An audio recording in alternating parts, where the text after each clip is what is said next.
മന്ത്രിമാരുടെ personal staff അംഗങ്ങൾക്ക് pension ലഭിക്കാനുള്ള മിനിമം സർവീസ് കാലാവധി 2 വർഷത്തിൽ നിന്നും 4 വർഷമായി ഉയർത്തി UDF സർക്കാരിന്റെ പുതിയ തീരുമാനം. കാലങ്ങളായി തുടർന്നു വന്ന ഏറ്റവും വലിയ ഒരു ലോട്ടറി സംവിധാനത്തിനാണ് ഒടുവിൽ മുഖ്യമന്ത്രി വി.ഡി. സതീശൻ പൂട്ടിട്ടിരിക്കുന്നത്. കേരളത്തിന്റെ പൊതുഖജനാവ് ചോർത്തുന്നതിലും രാഷ്ട്രീയ പാർട്ടികളുടെ താൽപര്യങ്ങൾ സംരക്ഷിക്കുന്നതിലും കാലങ്ങളായി തന്നെ തുടർന്നു വന്നിരുന്ന ഏറ്റവും വലിയൊരു ലോട്ടറി സംവിധാനത്തിന് ഒടുവിൽ ചെറിയൊരു പൂട്ടിട്ടിരിക്കുകയാണ് മുഖ്യമന്ത്രി വി.ഡി. സതീശൻ. മന്ത്രിമാരുടെ പേഴ്സണൽ സ്റ്റാഫ് അംഗങ്ങൾക്ക് പെൻഷൻ ലഭിക്കാനുള്ള മിനിമം സർവീസ് കാലാവധി 2 വർഷത്തിൽ നിന്ന് 4 വർഷമായി ഉയർത്തിക്കൊണ്ടാണ് പുതിയ UDF സർക്കാർ അതീവ നിർണായകമായ തീരുമാനമെടുത്തത്. ഒരു മന്ത്രിസഭയുടെ ഭൂരിഭാഗം കാലവും പൂർണ്ണമായി സേവനം അനുഷ്ഠിക്കുന്നവർക്ക് മാത്രം പെൻഷൻ നൽകിയാൽ മതിയെന്ന മുഖ്യമന്ത്രിയുടെ ഈ കടുപ്പമേറിയ തീരുമാനം കേരളത്തിന്റെ രാഷ്ട്രീയ സാമ്പത്തിക രംഗങ്ങളിൽ വലിയ മാറ്റങ്ങൾക്ക് തന്നെ വഴി തുറന്നേക്കും. കേരളത്തിലെ രാഷ്ട്രീയ പാർട്ടികൾ തങ്ങളുടെ അണികളെയും പാർട്ടി കേഡർമാരെയും പൊതുഖജനാവിലെ പണം ഉപയോഗിച്ച് വഴിവിട്ട് സഹായിക്കാൻ ഉപയോഗിച്ചിരുന്ന ഒരു ലൂപ്പ് ഹോളാണ് വി.ഡി. സതീശന്റെ ഒരൊറ്റ നിർദ്ദേശത്തോടെ ഇല്ലാതായത്. ഭരണത്തിന്റെ ആദ്യ 2 വർഷം ഒരു കൂട്ടം ആളുകളെ പേഴ്സണൽ സ്റ്റാഫിൽ നിയമിക്കും.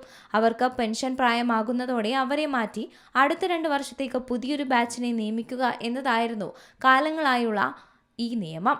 ഈ 2 വർഷത്തേക്കുള്ള വഴി ഒരൊറ്റ മന്ത്രിസഭയുടെ 5 വർഷത്തെ കാലാവധി കൊണ്ട് 2 വ്യത്യസ്ത ഗ്രൂപ്പുകളിലായി 50ഓളം പേർക്കാണ് ആജീവനാന്ത പെൻഷൻ ഉറപ്പാക്കിയിരുന്നത്. ഇത് തട്ടിപ്പ് സമ്പ്രദായം ഇനി മുതൽ കേരളത്തിൽ നടക്കില്ല.